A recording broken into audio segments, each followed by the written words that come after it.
একজন পুরুষ দুনিয়াতে তার জন্য সবচেয়ে চ্যালেঞ্জের বিষয় হলো নারী ঘটিত ইস্যুতে সে নিজেকে পবিত্র রাখা, পরিচ্ছন্ন রাখা, তার চরিত্রকে কালিমা এবং কলুষ থেকে, হারাম সম্পর্ক থেকে মুক্ত রাখা। এটার মতো কঠিন কাজ, এর মতো কঠিন পরীক্ষা পৃথিবীতে আরেকটা নবীজি বলেছেন আমি রেখে যাইনি। এটা সেই সময় ইমানদারের জন্য সবচেয়ে কঠিন বিষয় হলো তার চরিত্রের হেফাজত। সবচেয়ে কঠিন বিষয়গুলোর একটি হলো চরিত্রের হেফাজত। আল্লাহ সুবহানাহু ওয়া তাআলা কোরআনে কারীমে 18 নম্বর পারার প্রথম সূরা সূরা মুমিনুনের শুরুতে আল্লাহ বলেছেন আউযু বিল্লাহি মিনাশ শাইতানির রাজীম কদ আফলাহাল মুমিনুন, সেই ঈমানদাররা সফল হবে, আল্লাযীনা হুম ফি সালাতিহিম খাশিউন, যারা তাদের সালাতে খুশু অবলম্বন করে, মনোযোগ ধরে রাখে, খুশুর সাথে সালাত আদায় করে। ওয়াল্লাযীনা হুম আনিল লাগবি মুরিদুন, যারা অনর্থক কাজ পরিহার করে, বেহুদা কাজ করে, জীবনকে অহেতুক কাজে নষ্ট করে না। ওয়াল্লাযীনা হুম লিযাকাতি ফাইলুন, যারা যাকাত আদায় করে। ওয়াল্লাযীনা হুম লিফুরুজিহিম হাফিজুন, সফল মুমিনদের আরেকটি বৈশিষ্ট্য হলো যারা নিজেদের চরিত্রকে হেফাজত, সম্ভ্রম রক্ষা করে, যারা তাদের চরিত্রকে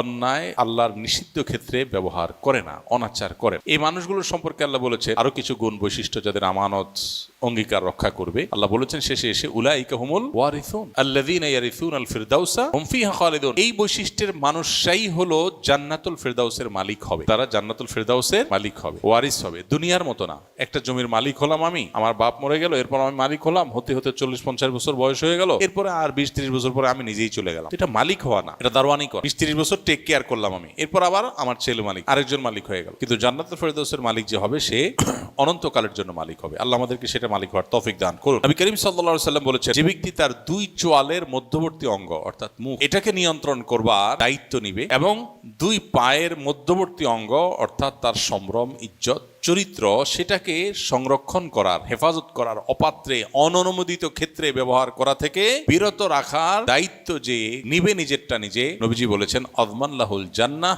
আমি তার জান্নাতের দায়িত্ব নিলাম। জান্নাতের দায়িত্ব নিয়ে নবী করিম সাল্লাল্লাহু আলাইহি ওয়াসাল্লাম কার জন্য? যে নিজের জবান এ মুখ দিয়ে হারাম খাবে না, হারাম বলবে না, আর তার ইজ্জত সম্ভ্রমকে হেফাজত করবে, অপাত্রে ব্যবহার করবে না। এমনকি কেউ যদি হস্তমৈথুন করে সেও অপাত্রে ব্যবহার করলো, কারণ এটা অনুমোদিত পাত্র নয়। তো অনুমোদিত ক্ষেত্র ছাড়া কেউ যৌনাচার করে না। এইটুকুর কন্ট্রোল যদি কেউ করতে পারে নিজের ব্যাপারে এবং জিম্মাদারি নিতে পারে, তাহলে নবীজি তার জান্নাতের দায়িত্ব নেবেন ইনশাআল্লাহ।